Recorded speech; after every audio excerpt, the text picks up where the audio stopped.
Well boys, it's actually happening. Sea of Thieves is releasing on PlayStation 5 on April 30th. This no joke might be the best thing to happen to the game in years. For the first time in forever, we're gonna see actual mainstream hype surrounding the game, and unfortunately for Ubisoft, this is likely gonna put the nail in the coffin on Skull and Bones. But if you're a Sea of Thieves fan, you should be very hyped right now. The game was honestly starting to die off, and granted it is 6 years old, but now this PlayStation release will mean that Sea of Thieves continues to receive regular updates until 2028 at the earliest, which was Rare's original 10-year plan.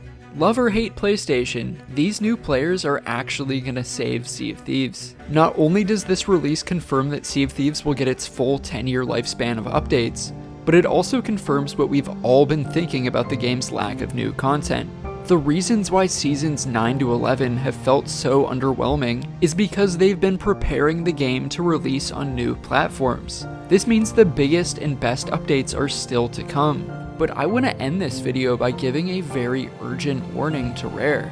I've said this before, but I need to say it again. When Sea of Thieves releases on PlayStation, please do not enable crossplay for the first 2 weeks. This is absolutely critical to the success of the game. Keep PlayStation as its own closed-off perfect ecosystem for just 2 weeks. Literally just 2 weeks. Do you know what any of us would give to go back and experience the game for the first time with our friends? Xbox and PC players will never get to experience the feeling of OG Sea of Thieves ever again. We are cursed with the knowledge of meta strategies and game mechanics. So please let PlayStation players just all be noobs together in their own servers where they can all learn together as a community. The experience these players will have at launch is the most fun they'll ever have in the game. Their first impressions at launch are going to be what determines the growth of the player base on this platform forever. Just give them 2 weeks to have fun before you open crossplay and let 6-year veterans steamroll them. But it's not even about keeping them safe from sweats, it's about giving players the nostalgic experience that they only ever have the chance to experience once. Just once. If I bought a PlayStation and played the new release with the knowledge I have now, it wouldn't be nostalgic and it wouldn't be the same because I know too much.